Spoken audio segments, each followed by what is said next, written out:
The fact that people have been, by and large, coming together, keeping their spirits up worldwide, that's not how the movies play out. The movies play out that as soon as this happens, the governments have to come in and crack down. They go in door to door, rounding people up or whatever, blah, blah, blah.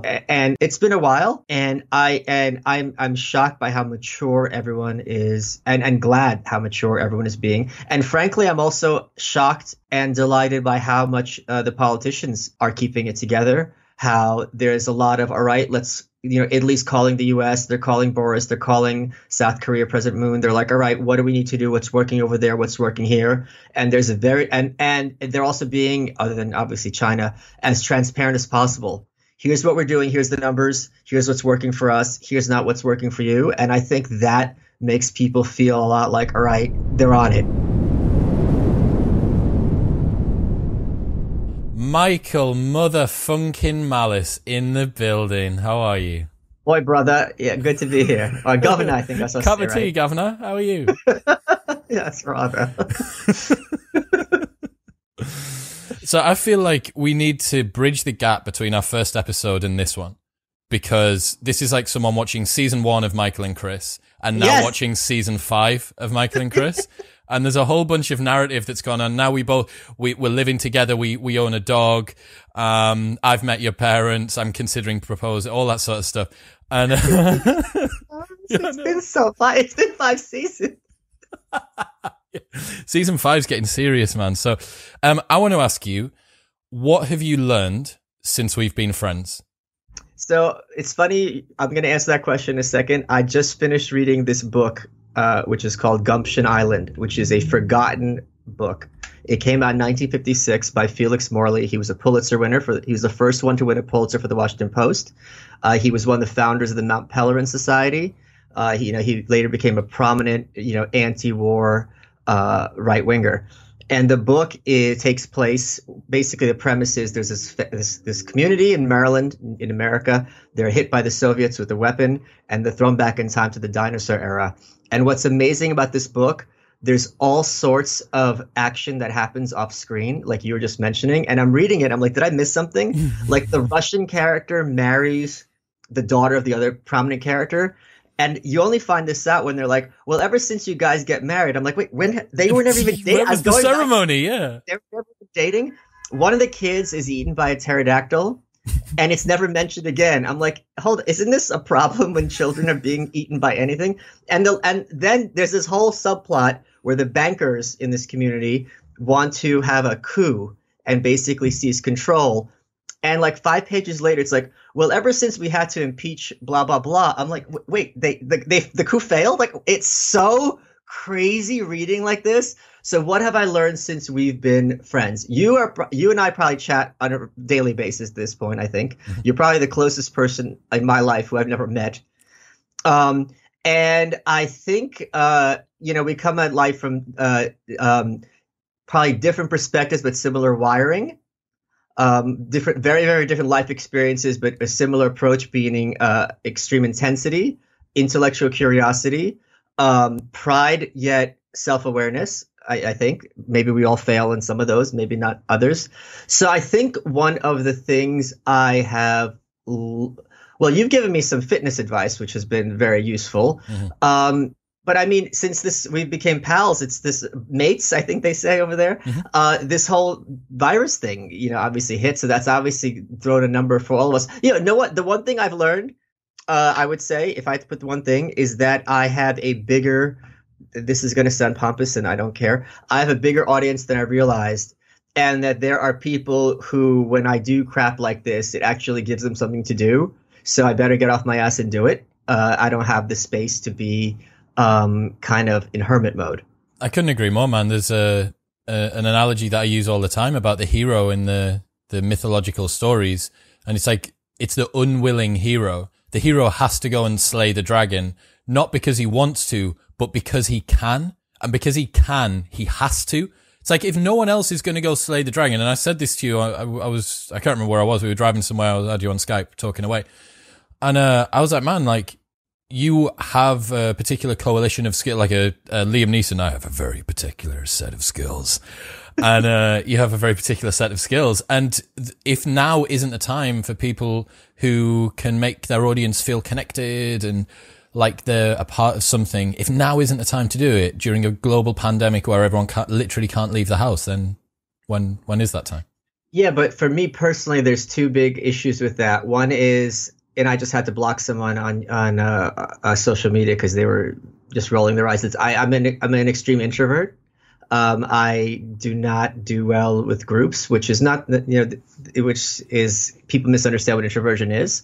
And also, it's the kind of thing where I don't want to think, it's obnoxious to think of yourself as these people you've never met. You're having an effect on their life. It's like, all right, get over yourself. But it's like, well, the data's there. So if they think this, because this isn't how I entertain myself, and this isn't how I get out of my funk. I don't watch podcasts. It's not my thing. I get very, very and part of the reason is I'm a talker, right? And so when I have to sit and listen to two people talking, and the more interesting the conversation, the more I want to be engaged in that conversation. So inevitably, it would become a source of frustration rather than I mean, for me, it's of all the activities, this is the one where I wouldn't want to be on the bench. I don't know if they have that idiom over there. No, whatever they have in cricket. On the sidelines. On the sidelines, yeah, on the bench. Okay. Well, here's an interesting thing about cricket for you. So, as I guess kind of similar to baseball, but baseball inherently speeds up the batting process because it's after 3 strikes or a couple of balls. Maybe you could have like some strikes, some balls or whatever, 10 minutes probably at most. The batter's he's either at base or he's back in the dugout.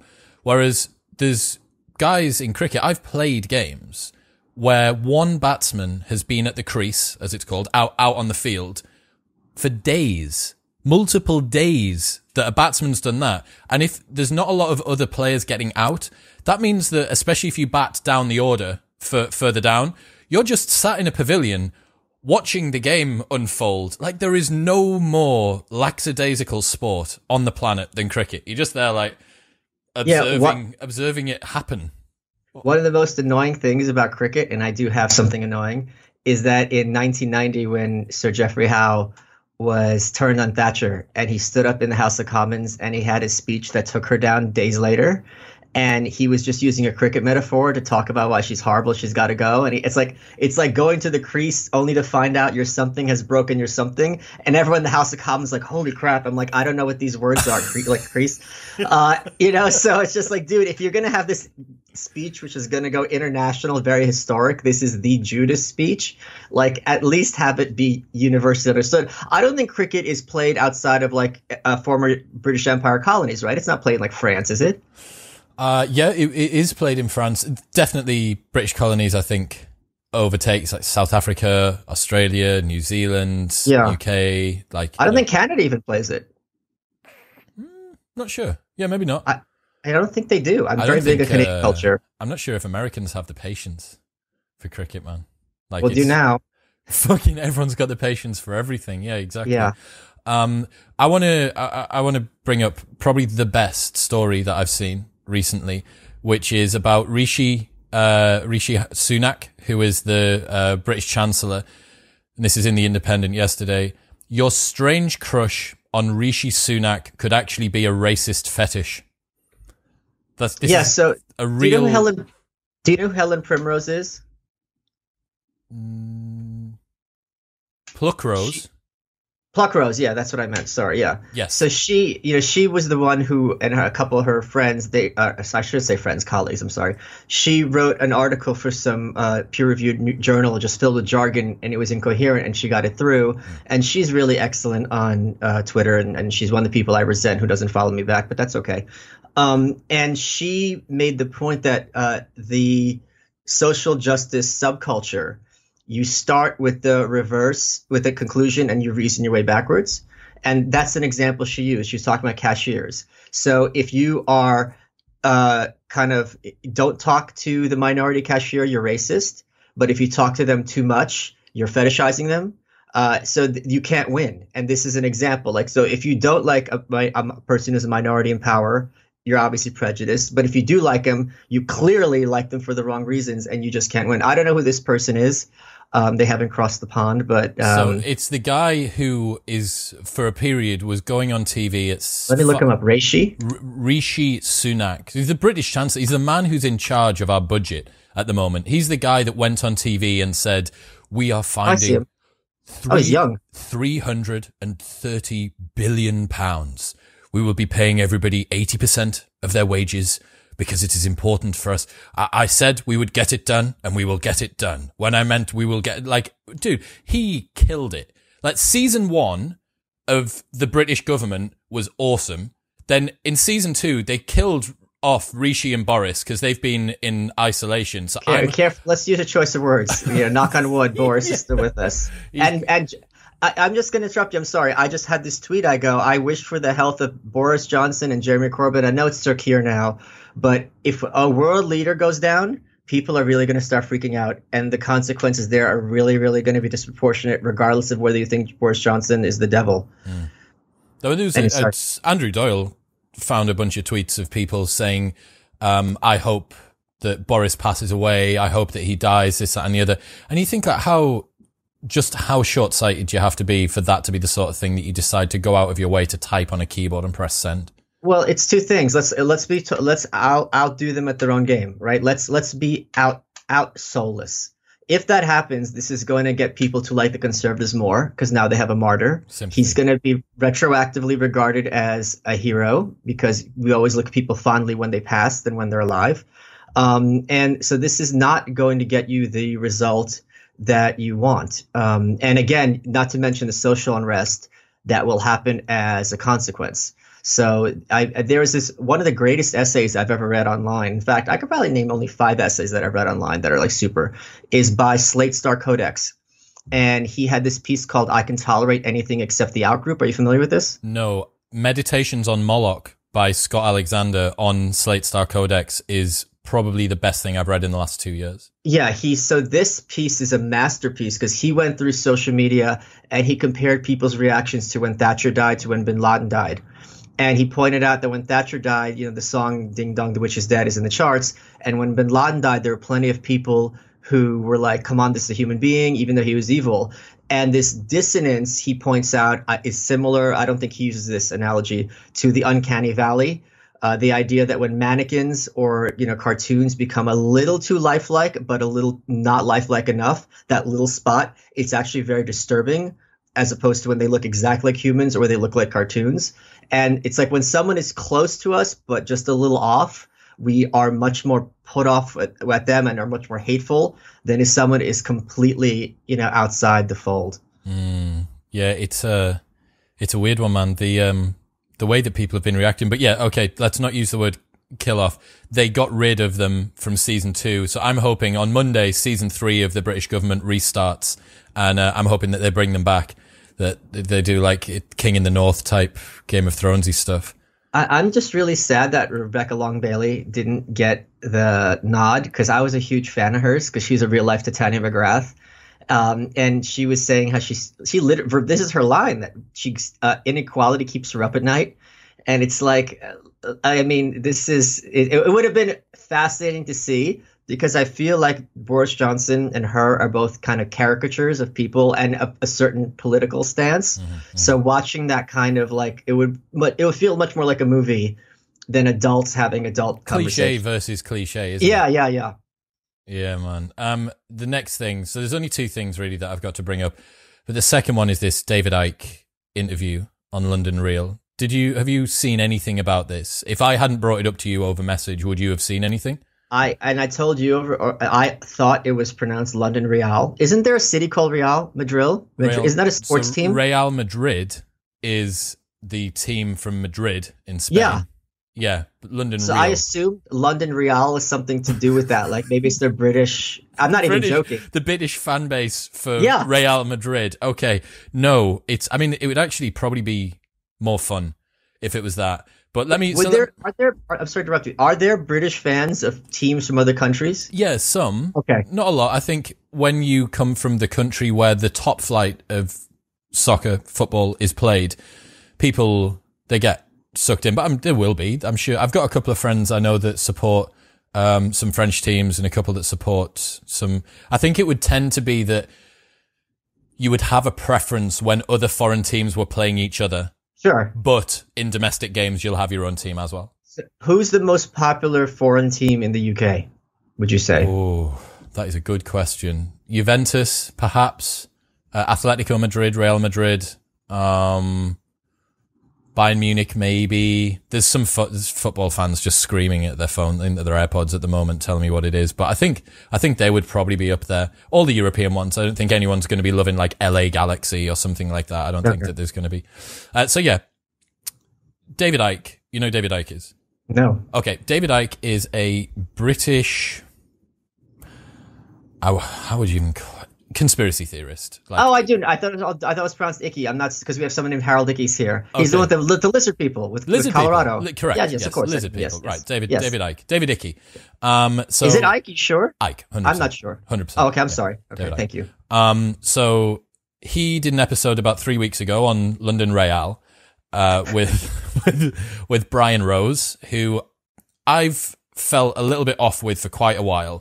I'll get into that in a second. Did an episode talking about how coronavirus, we don't know what it is. What is coronavirus? The people up top, they don't want you to know. And so they did. Basically, it was that for 3 hours. Then, at the start of this week, I want to say Monday, he brought him back in. So first things first, our company is under a national lockdown mandated by the government. Brian has brought a 60s-year-old man into his office. Not only has he brought him in, but Brian's had to go in. Brian's not a spring chicken. And videographer, photographer, sound desk mixer, production assistant, all that stuff. So they've gone in during a government-mandated lockdown to record this episode.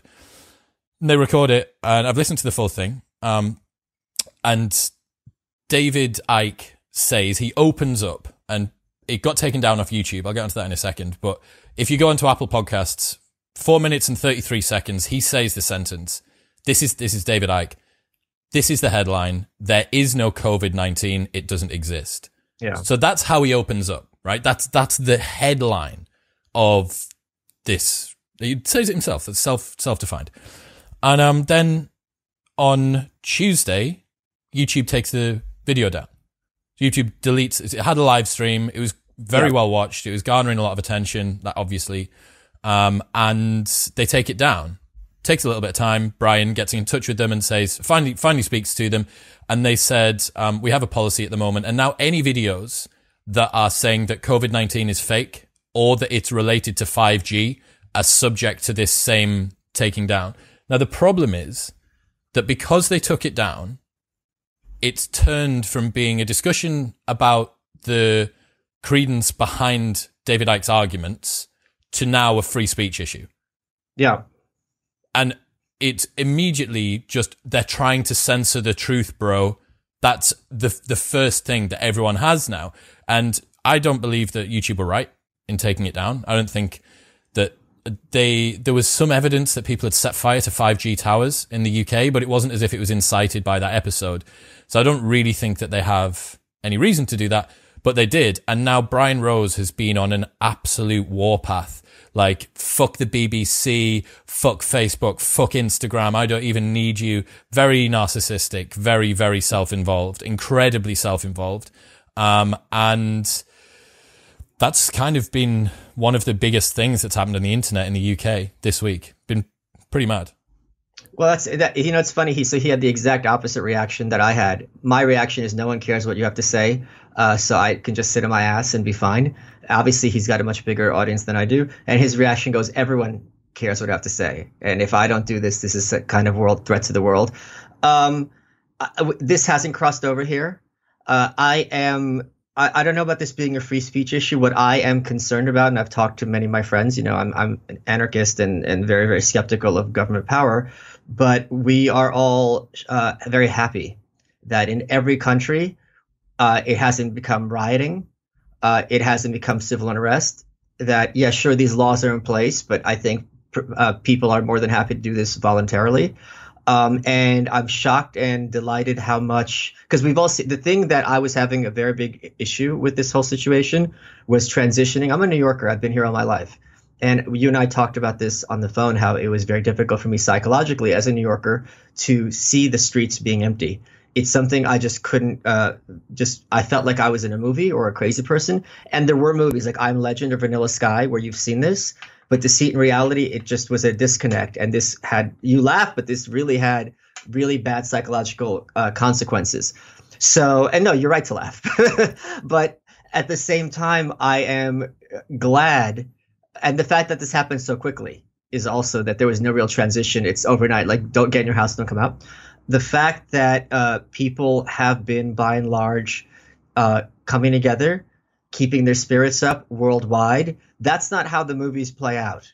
The movies play out that as soon as this happens, the governments have to come in and crack down. They go in door to door, rounding people up or whatever, blah, blah, blah, and I know in like South Korea, they're thinking about putting these bracelets, right, and so on and so forth.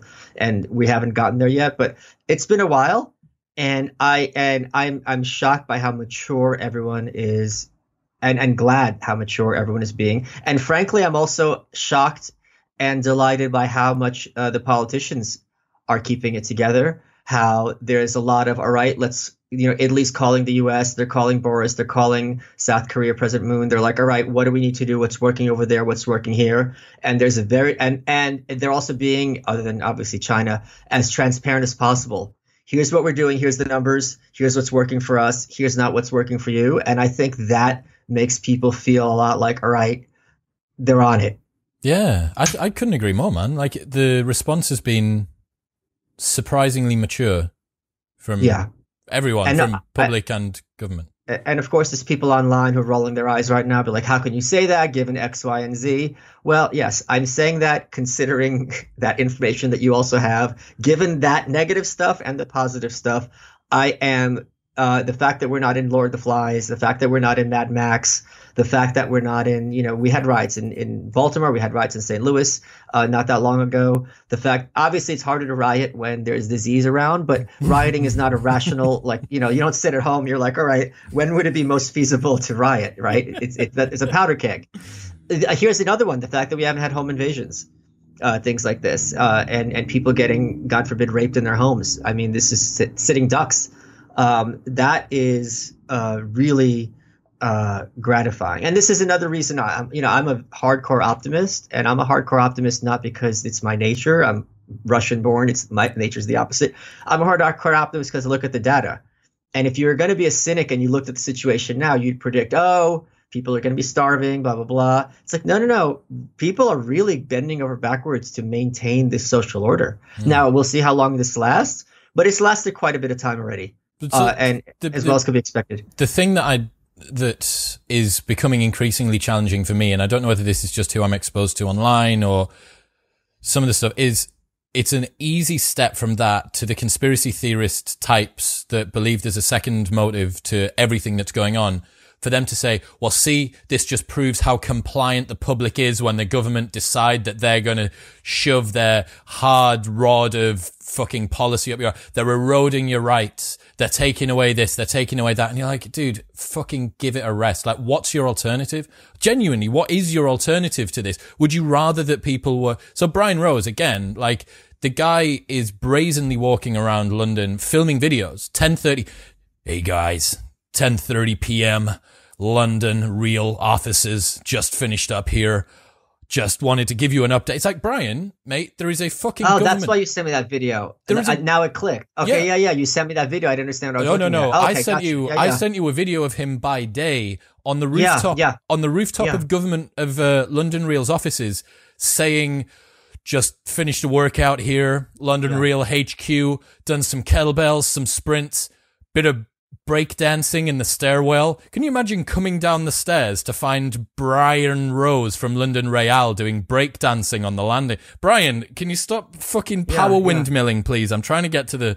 So, I mean, that's just... You're not above the law. And he keeps on saying, one of the things he keeps bringing up is, we have this little thing in America called the First Amendment. Yeah, the Constitution. I'm like... The elephant in the room, Brian, is that you are not in America. Like, you're in the UK. We have hate speech laws over here, for better or for worse. Most people would say for worse. But Count Dankula, all these people that have been, criminal records locked up, etc., for this. And this is at the same time. So the Chief Constable of Northamptonshire Police said, wait, that's a real person? That sounds like a title that we would make up to make fun of you. The Chief Constable of the what? Northamptonshire Police. How many syllables? Okay. Oh, all right, Governor. Well, go ahead. when your title is a sentence. Yeah. Chief Constable of Northamptonshire Police said people are persistently and consistently breaking the law by flouting lockdown, and they could get criminal record. He's issued essentially broader scope for his officers to enforce the law. And he mentions, he's like, we'll check. If we need to, we have the ability to check what people have in their shopping, to check whether or not they're going out to buy an Xbox controller or they're going out to buy milk. And if you're buying an Xbox controller, we'll fine you. That's not where they're at, but that's where he's getting to.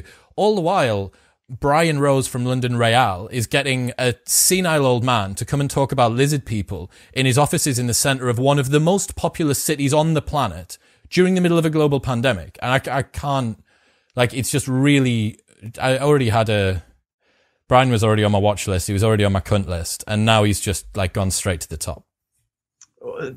I don't know that I have anything particular to add to what you just said. I mean, that I can see how that would be, I think there's also probably an emotional sense. Is this part of it for you, that how is it that no good deed goes unpunished? Like, you're playing by the rules. You're trying to stay sane. You're locked in your house. And this guy gets to do what you wish you could be doing, breakdancing in the stairwell. I'd love to breakdance in the stairwell. But, so it's kind of like it's when people who are rules breakers but in an obnoxious way get rewarded. I think that sets up our sense of justice. Yeah, I think as well there's something incredibly insincere about the way, again, because you can't frame it up against his character. It's a little bit more difficult. But anyone that's listening will know what I mean if they know Brian Rose. He was taking selfies on the London Underground a while ago, before mandated lockdown was in, but when suggested isolation was still going.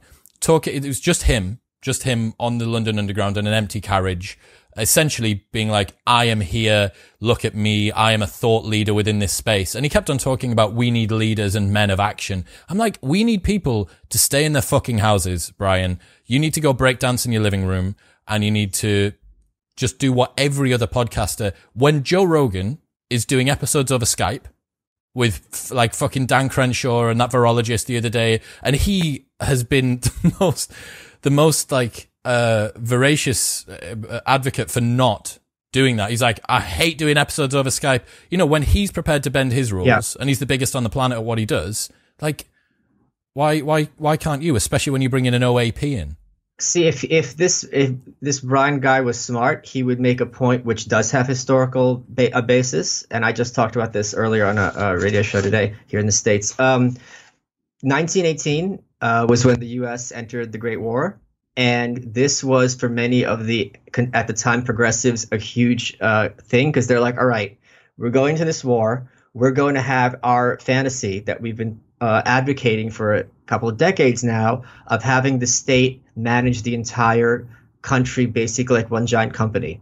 So now we have to do it. We have to have complete centralization of production, centralization of taxation. We're going to have institute censorship, control the mails, things like that. So for them, they're like, if we're going to go into this great war, like, we're going to get a lot of useful data out of it by seeing how much we can get away with and what it's going to look like. So that when the Great Depression hit 11 years later, and then FDR was elected in 32, inaugurated in 33, a lot of his New Deal programs, they were like, all right, we went through this during a war. Now you're not going to bitch and moan that we're doing it during the Great Depression because you've already been preconditioned. It's like the second time you get into a fight versus the first time you get in a fight, it's going to be night and day, because you're like, all right, I went through this, it sucks. So he does have a point in that if in 5 years some government was like, we need to do this totalitarianism, a lot of people would be saying sincerely, guys, it's not going to be that bad. We've been through this before and we've all done it. So stop your complaining. So they are necessarily, but the thing is, he's saying intentionally, I'm sorry, like, sure, I'll accept the fact that every politician on some level is a sociopath, But when you look at how they talk, everyone I've seen from around the world, they all are freaking out. Not freaking out, but they're all extremely concerned. They all feel the weight of this on their shoulders. They all have families. They all have moms and grandparents or whatever, things like that. And they're like, all right, like, how do we get out of this? I don't think they're thinking long term. This is our globalist moment to implement the master plan. Thankfully, I think they're thinking very short term. Absolutely, yeah. When the lizard people's parents and grandparents are dying just as quickly as everyone else's, you kind of it's the same thing as if you fall into quicksand, right? You don't have an existential crisis when you're falling into quicksand. Right. You just think about getting out. There's this concept by Matthew Syed that I have to tell you about, right? It's called compensatory control. Have you heard about this? No. Cool. Why conspiracy theories and demagogues spread in times of worry and uncertainty. So this is Matthew Syed's piece in the Times. Oh, can I guess what his answer is? Yes. And let's see if I'm right, okay? Are you saying he's on the level, this guy? What's that mean? Are you saying that what he's saying actually reports the truth, or he's using it as an example someone's wrong? Okay. This is correct. Is he going to say that in times of panic, any kind of explanation that's kind of an Occam's razor that gives people a sense of certainty is enormously emotionally reassuring? You are a very clever man. You are. Oh, yeah. Pat on the back. He's absolutely right. Man, let me hit you with this. So, yeah.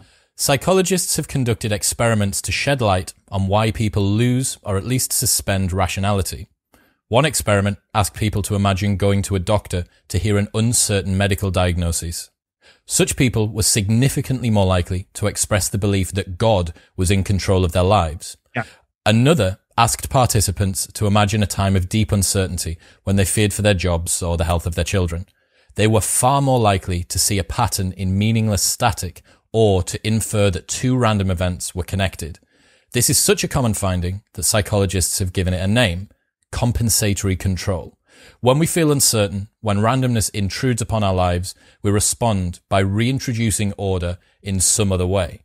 Superstitions and conspiracy theories speak to this need. It is not easy to accept that important events are shaped by random forces. This is why, for some, it makes more sense to believe we are threatened by the grand plans of malign scientists than some chance mutation in a silly little microbe. Yeah, and there's a couple of examples of this. I've given talks on networking, and I tell the kids, I go, don't aspire to excellence. It's not going to be possible at your age with your skill set. Aspire to competence. If you're competent, you're at the 80th percentile. And the example I use is, I would rather you tell me you'll have it on Wednesday and I'll have it on Wednesday than you tell me you'll have it on Monday and give it to me on Tuesday. Doesn't make sense if you think about it, but in other sense, it does reassuringly. There's a therapist I know, his wife had this disease after 9/11, so on and so forth. People would rather, like the fight example, right? Like, if you've never been in a fight, what the hell is it? Once you've been, it sucks, but the irrational fear is not there. A disease. They found, people would rather say you've got leukemia than go on for years and they don't know what's wrong with you. We don't know what you've got. Yeah. And that's just how we're wired. And we could all understand if we think about it. Absolutely. Like, it's seductive. Yeah. We want to bring order to chaos. Yeah. What about like a relationship? Like what was that Facebook thing? It said it's complicated. Like, we'd rather be like, all right, it's done a lot of times when things are ambiguous, like, okay, I can't even deal with this. I have to break it up, as opposed to, I don't know what the situation is. Have you heard of the Zeigarnik Effect? Do you know what that is? No, what's that? Okay. So it's just how the brain has open and closed loops. And it's a writing tool, actually, which might be interesting for you to know, considering that you might start writing again soon. And this was used by, oh my God, a very famous author. And there's going to be people shouting at the podcast again saying who it is. Very famous author back in the day who would use this. Essentially, the brain doesn't like open loops and it does like closed loops. However, open loops can be manipulated. So for instance, let's say that you do a day of writing and you finish your session at night. You could finish the sentence one word in rather than at a full stop, because then when you come back to it the next day, that loop's open rather than closed. So you just continue an open loop rather than having to reopen a brand new one that's on the back end of something that's being closed off. It's the same reason why we don't like you say, cliffhanger endings at the end of TV series. They're so compelling. We need to watch the next season of Michael and Chris because we want to know what happens next, right? We need to know. That's what gets them. Zeigarnik Effect, open loop, closed loop. That's interesting. That's actually speaks to how I write, and then we're going to talk about your shirt because I'm very curious. When I write, I do 3 pages at a session, and then I force myself to stop. So that means I never have writer's block because I have more in the can tomorrow, and I know I'm not going to have to. I'm picking up where I left off. Do you have a note taking for like you might have all of these ideas right now and kind of forget? Do you just sort of throw them down on a? Oh, I've got a separate document, or if I have like a future scene or future section in the book, I'll hit return twice and I'll write that. And then when I go back and edit, I'll put the space in between. That must be beautiful to reach a section that you need to write and find that a past version of yourself has already written it for you. Like a present from past Michael to present Michael. I've been doing a lot of this time travel kind of thinking. I had this tweet which I thought was really helpful, which is if you're someone who's dealing very poorly with isolation, if you have suicidal ideation or depression or anxiety, I said write a note to yourself when you are going to be freaking out, because this is your rational self traveling in time to talk to your future self, and you'll know that this person is telling the truth in writing. And I said, and you and I did this, I said, also make a promise to someone that if things get really bad, you'll hit them up. And you'll know you made that promise. Things are bad. I got to talk to this person before I do anything crazy. And when we do these notes, another thing is, I'm going to be a little frivolous, is with like maintaining if you're on a regimen, you're eating a certain way. The reason diets don't work is if willpower is finite. So if you're constantly having to have, what am I going to eat? What am I going to eat? You're going to at some point have a disordered thinking and start eating the wrong thing, and then it becomes a spiral. Whereas if you tell yourself, this is what you're eating for this week, no matter what you're feeling in that moment, I was in my right mind on Sunday, so I'm going to listen to him. Now, I'm going to ask you about Cuddle Club, because one of the most profound things I've ever learned was from my friend Marsha, who ran something called Cuddle Party here in the States. And what Cuddle Party was, and it was a big joke, although when people thought about it for 30 seconds, they realized this isn't really a joke, it's actually a great idea, is people would get together and they'd cuddle, because physical contact is so important for all of us as human beings. And I asked her, well, how do you, doesn't it get, orgy, what happened? She goes, yeah. She goes, well, they have a line like don't fear the boner, and that's kind of funny. But the other line they have she says, it is incumbent on each of us to establish our own boundaries, because people take as much space as you let them. And I'm like, wow. And when she said that, I think I bring this up all the time. It's so important for all of us, especially on social media, to be like, no, I'm not dealing with another moment of your BS, because you can't expect that person to respect your boundaries. Now, what is Cuddle Club? So I'm wearing a t-shirt, which on the front and the back says Cuddle Club, and it is by Built Up North, which is Paul Warrior, one of my coaches from CrossFit. It's his clothing brand, sports clothing brand, although it crosses somewhere between Supreme, Off-White, and like a good sports brand, I guess. So this is a training t-shirt. This is what I would train in.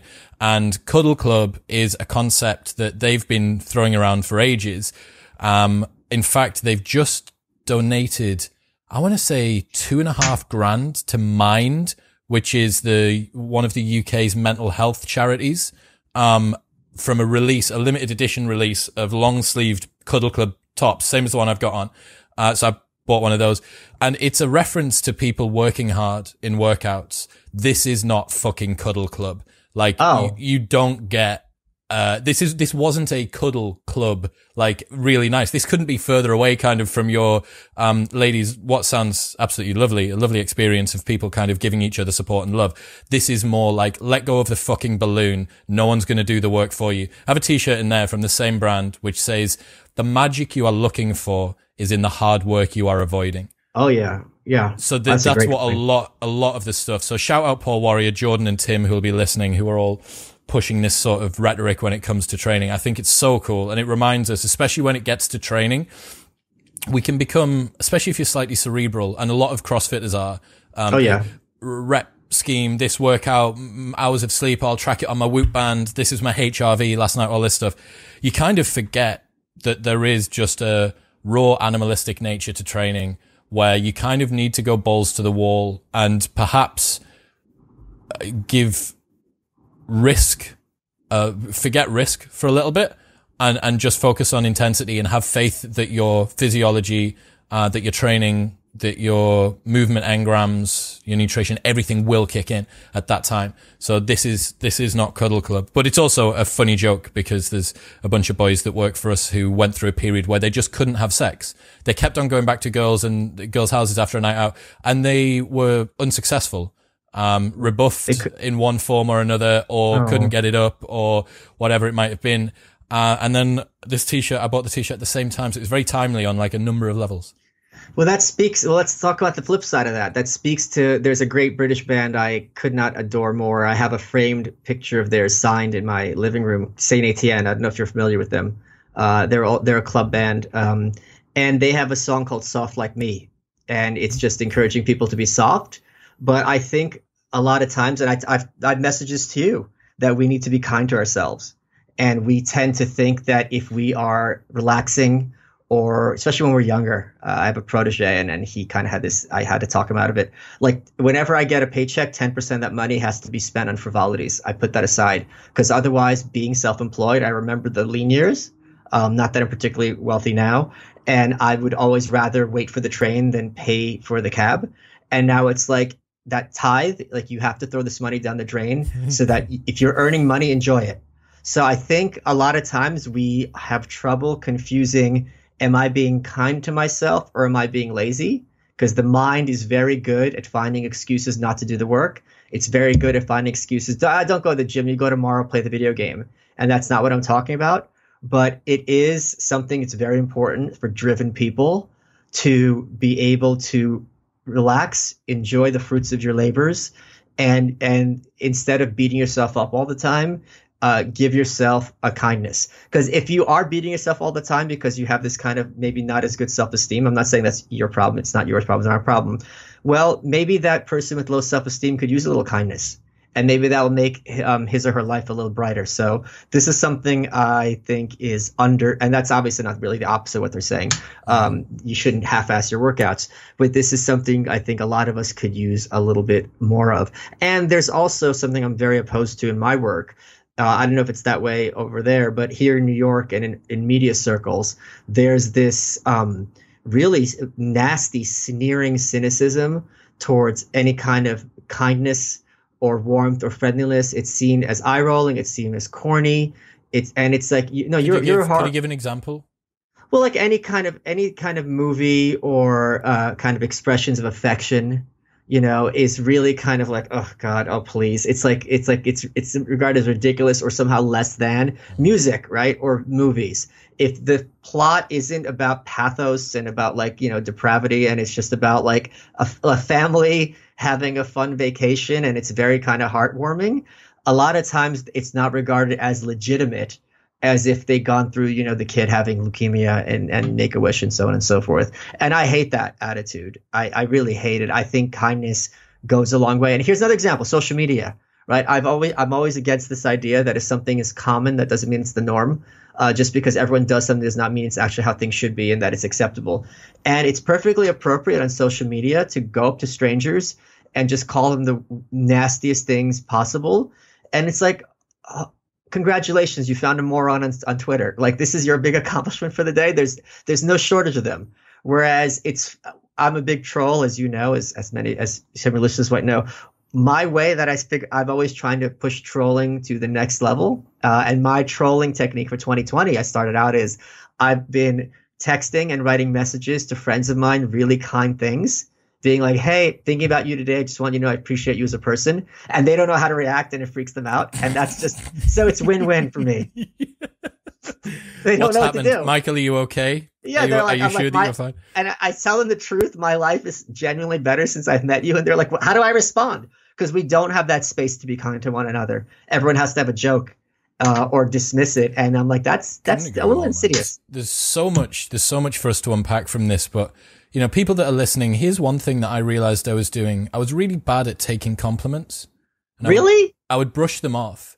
So Okay. I had imposter syndrome so bad that someone would say something, they would go out of their way, genuinely go out of their way to say, hey man, do you know what it is? I really like the way that you pick your arbitrary thing that I do.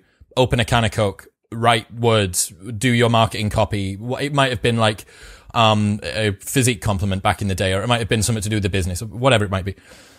And I would say something back like, oh yeah, well, you know, like that's what happens when you're a total prick all the time, or when you've got no life outside of the gym, or whatever it might be. Like, and it was, for people that are listening, think about how you respond to compliments.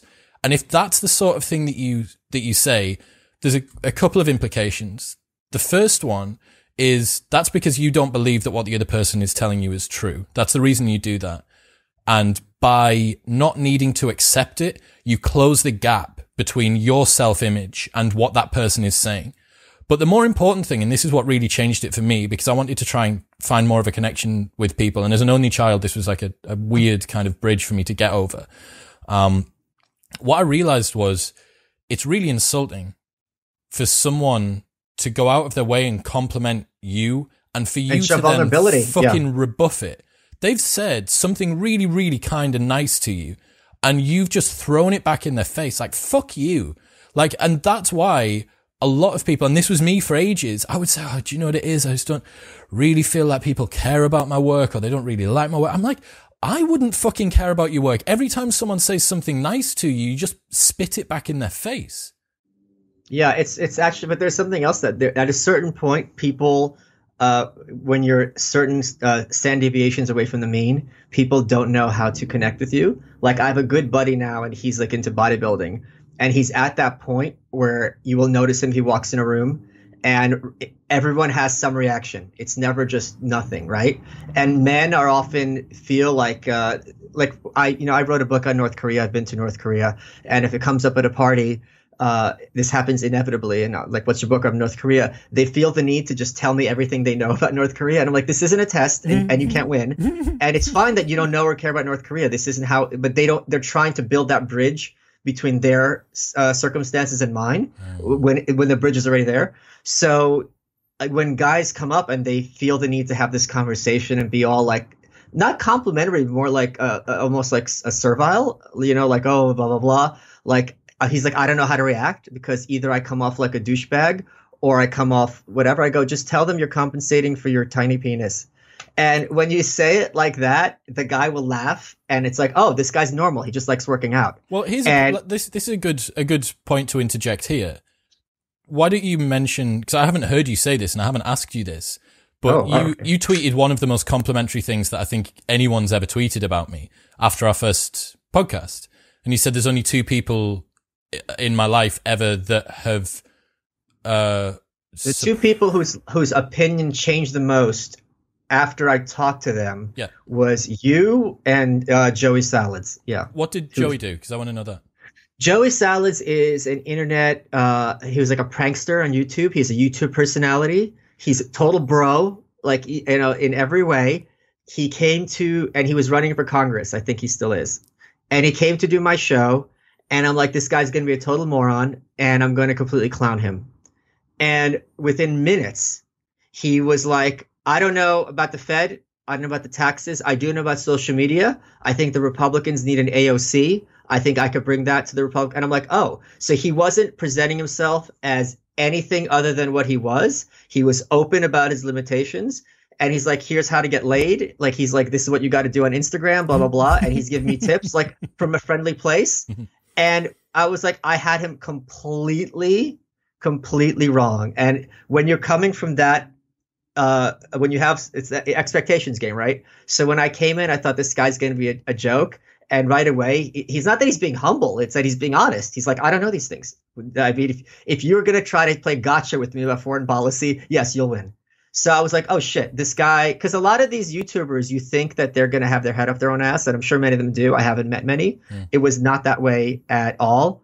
And ever since then, I will always sing his and your praises. It's just like, oh, it's really it's just interesting how we come, and we have to have these heuristics when you're traveling in these circles about, okay, what box is this person probably coming out of? Because you have your Love Island thing. It's like, all right, like I know this person. It's like, oh no, I don't. No. I know what I think is this person. An idea. Yeah, a good example of YouTuber that I think has really taken the red pill on a lot is Logan Paul. Like, that guy is operating 4 orders of effect down from everything that it is that he does. I don't know whether you saw, did you see the thing about where he said he was the fastest man on the planet? Did you see this? So he went on NBC Business. Do they have like an NBC Business channel or CNBC? CNBC? Yeah, Business? CNBC. Like, so they're talking, and this lady is asking him these questions. Dude, you got to go back and watch it. It's phenomenal. So they're trying to talk to him. I think it must have been just after the tax year had ended or something. And they're trying to say, so Logan, you've just been rated as one of the top earning YouTubers. Last year, your revenue was 14 million. And he's going, yeah, well, Michelle, you know, I really think I might be the fastest man on the planet. Like, I really could be the fastest man on the planet. Like, you know, I'm definitely the fastest YouTuber by a country. And he's just going on. And she's laughing. So she's quite endeared to it. And it's a semi-good looking host lady as well. Yeah. So it's kind of like you're seeing her try and battle against his genuine charm. And I'm not like a massive Logan Paul fan, but fuck me. He knew what he was doing. And sure enough, he's trending on Twitter, like, because everyone's going, oh my God, Logan Paul, what a fucking idiot. And then Logan, he trolled everyone.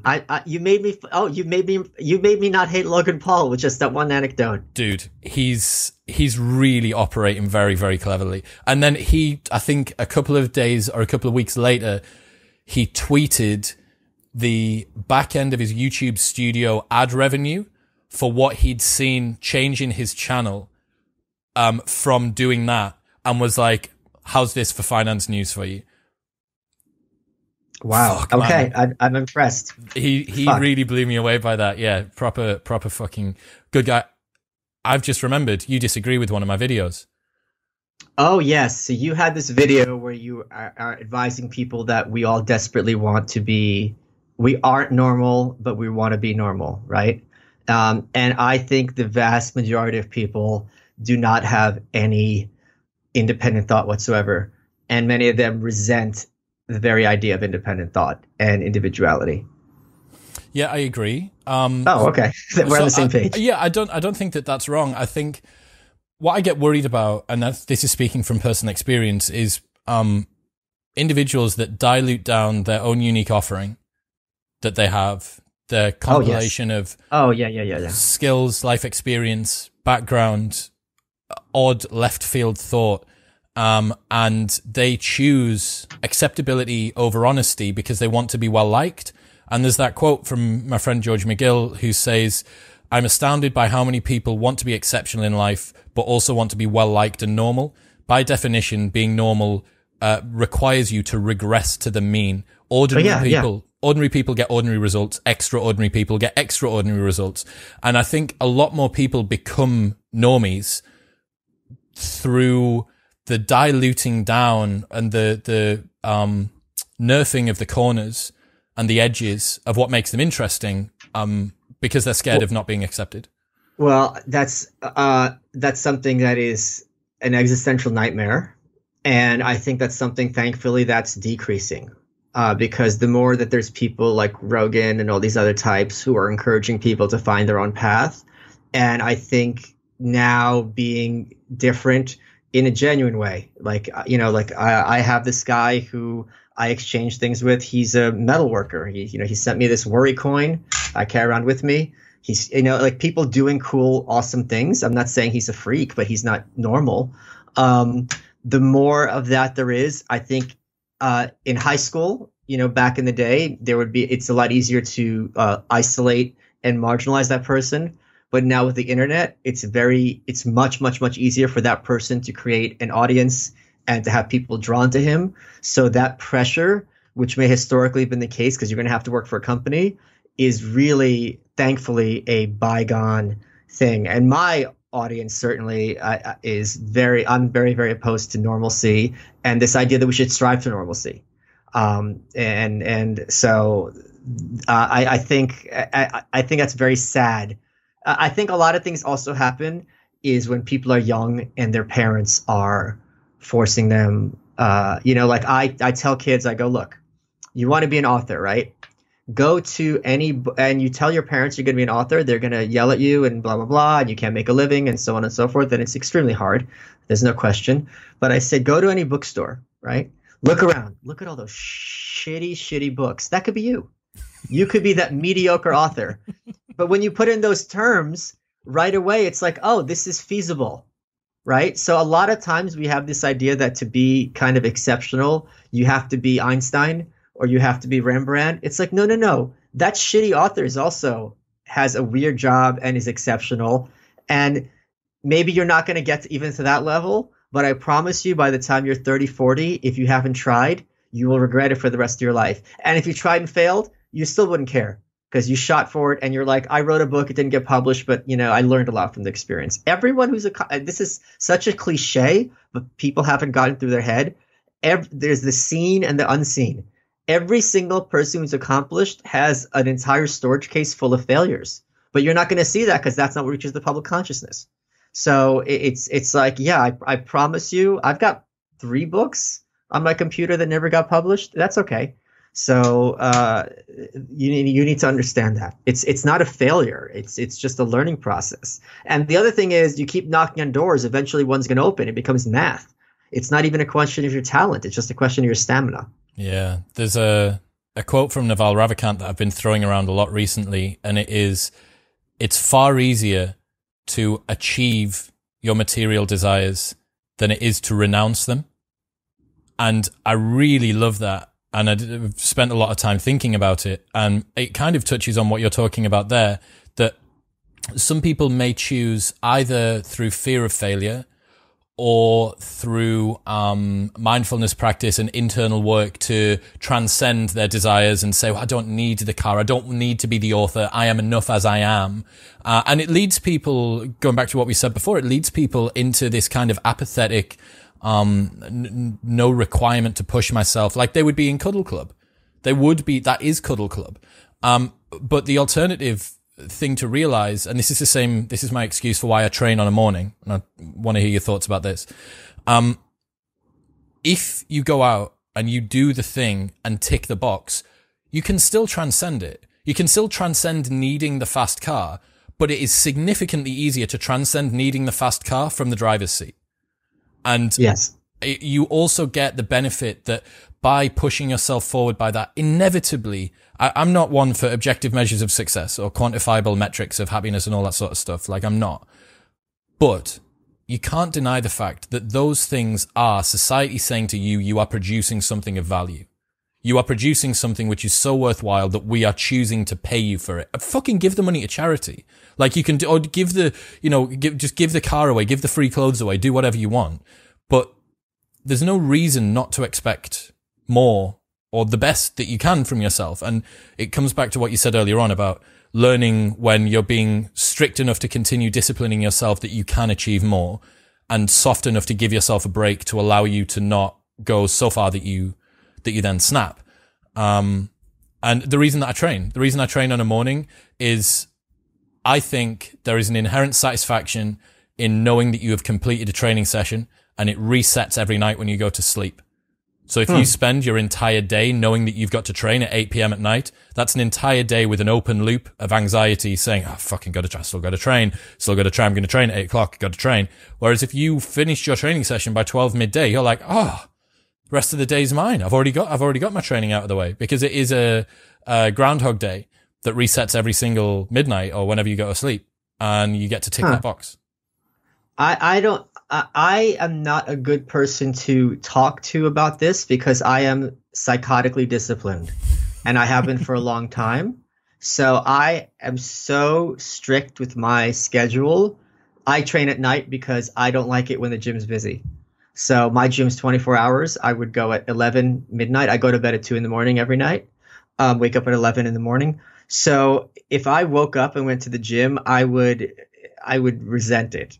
For me, it's relaxing to end on that. And it's also like I went too often. So my buddy's like, 5 days a week is plenty. So I had to force myself to take an extra rest day, and because I was doing 6. But I don't know that I'm wired that way. I think if I got my work done in the morning, then I would feel antsy that I have 14 hours to fill. So I don't know. I think it also depends on how much of output we have and how much input we have, right? Because I've got like 3 jobs and so on and so forth. So if I only had the working out, that might be a situation where I would be like, I want to do it in the first thing, because then I know if I'm not unemployed, I'm not going to worry about hitting the phone and not getting the callbacks, because I know I did something for the day.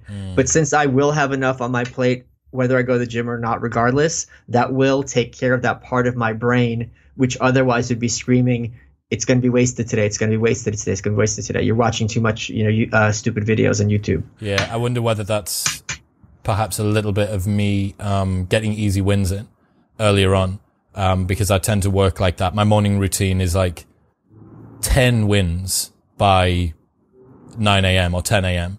Like a ton of things. So I'll have gone for a walk, journaled, done breath work, meditated, done my spinal rehab, read, cooked and prepped my food for the day, and maybe done something else, like by 9:30 or 10 a.m.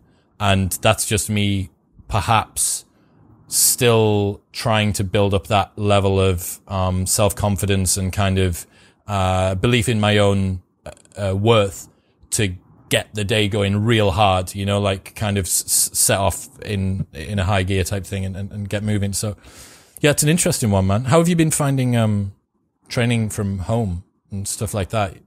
So I gotta tell you, I do not take it for granted having like a decent audience of quality people. I think I'm very blessed to have this, and I was going absolutely crazy not having access to a gym, because this is very important for me for mental health. And I was on a cut, and I was reaching, I was at my peak a few years ago. I fell away because my trainer vanished, and now I was getting back to that point. And having that just abruptly stopped, it was really freaking me out really badly. I mean, I went to the park here at 10 o'clock, but you can only do so many pull-ups and dips in that park, whatever. And I had a fan who, she's in Florida, Phoebe, God bless you. God bless you so much. She goes, here's the key is in the lockbox outside my house. Here's the code. I called her while I was in her house. I did her dishes. I watered her plants. I was glad to do it. She had a pair of 30-pound barbells and a 65-pound kettlebell. Between that, since I'm kind of leaning in a very lean place, it's fine. It's not ideal, but it's certainly psychologically it's fine, and physically, in a great place. So having that is very, very, very relaxing in that part of the brain. That's like you're wasting time, or we have this. I don't know if you do, because you've been. This has been something part of your life for a long time. I think a lot of people for whom working out is a part of their life have this idea that your body is a series of balloons. And if you stop working out for like a month, you're going to be back where you started, and like years will go away. Now, that's not how it works at all, but emotionally, that's what your brain is telling you. And there's nothing you can do to tell it otherwise until you go back and are like, oh, I dropped 5 pounds in my bench. Like, who cares? Yeah, man, I couldn't agree more. One of the reasons that I'm so happy, Aleco is a Swedish company, and obviously, don't know whether you know, but Sweden are essentially just going about their business as normal. Yeah. Bars and restaurants and shit are open, so you can order kit from them. So I've got some stuff off them. Very fortunately, just before the lockdown started, we got Watt Bike, which is like an really sophisticated exercise bike, and some other bits and pieces. One housemate's a physio and the other housemate's a PT. So like, I'm essentially in a gym. I'm in a gym. Yeah. And I was going to order weights, but they were sold out everywhere here. You know what's sold out at the moment in the UK? Hair clippers. Oh, I can't get hair clippers to save my life. I am going. I've like every 1981 haircut. I've been going. I had it down. I had it like the guy from The Damned. I had Duran Duran. I'm like, all right. I had this streak in my hair because I did this Tulsi Gabbard look. You guys probably in the UK don't know her. When I was on Dave Rubin. And I thought it was going to grow out in one session. It does not. It takes forever for a streak to go out. And we were gonna dye it back, but then all the hairstylists are closed by law. Yeah. So now it's getting longer than it's ever been in my life. I found this. I didn't know this. Those round combs. I guess girls know this. They straighten your hair when you comb it out enough. Okay. So my hair's wavy, and now I can do things with it. I'm like, all right, it's gonna look crazy. I mean, you know what I would fun. love? I would absolutely adore to see you with a top knot. Oh, a man bun? Yeah. Oh God, no. Dude, oh God, no. Oh God, on. it's the nightmare of all nightmares, bro. Nightmare of all nightmares. It would look so sick. So here's the thing for you, the listeners. Sick as in the sense that I awesome. Should put down. It would look, dude. You would get so much poon, like just bare poon. The OG Modern Wisdom listeners will remember this. So for pretty much the entire first year that we were doing this podcast, Johnny, who is Yusuf's business partner, one of the other regular co-hosts, we convinced him that a top knot was a good look. And he grew his hair for well over 6 months and kept on shaving the sides. And we were like, dude, it's going to be awesome. And I still, to this day, I still genuinely think, and it goes back to the weird thing, right? So Johnny has this very oxymoronic personality makeup. He's a chartered accountant who left a very corporate job to start his own fitness business online, which is incredibly successful. He still loves spreadsheets. He's kind of always dresses in Hollister, Abercrombie, lots of navy, nice shirts, Ralph Lauren shirts, just kind of a little bit preppy. Horrible. You're a hipster. Yes. Yeah, I know. Kind of preppy. Very, very clean cut, always well shaven. But can deadlift 312 kilos.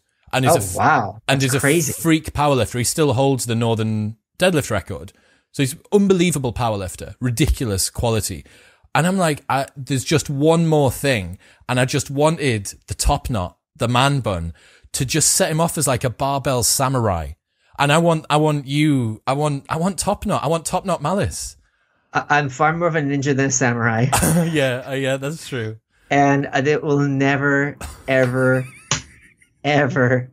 My buddy, who you reminded me a lot of, I'm like, why am I getting on so well with this guy, Chris? I'm like, oh, my very, very good friend, John Durant, who I edited his book on the Paleo Man, called the Paleo Manifesto.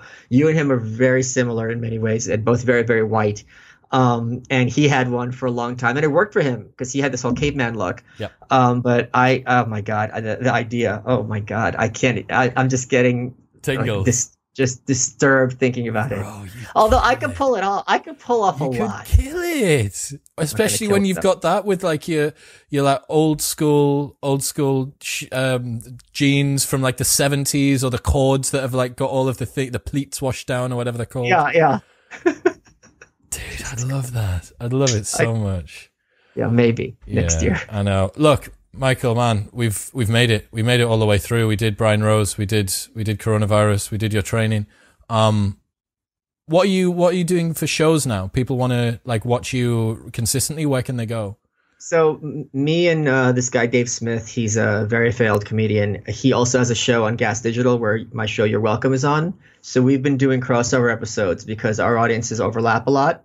So by having it, like having these bro outs, by having it me on Tuesday and then him on Thursday and then picking up, having this ongoing conversation is giving our audiences a sense of continuity and a sense of like, okay, so that's kind of what we've been doing now. And it's really had a very positive response. So if they want to watch me chat with one of my buds and with you, I mean, and if this gives people some semblance of normalcy or normality or happiness, I'm glad to do it. Yeah, man. I couldn't agree more. Michael Malice on Twitter, of course. What have you done recently? Final thing. What's been your favorite tweet that you've put out recently? If the corporate press had been as worried about China as they'd been about Russia, we'd all be in a lot better place. That's a mic drop. It's true. You're totally right.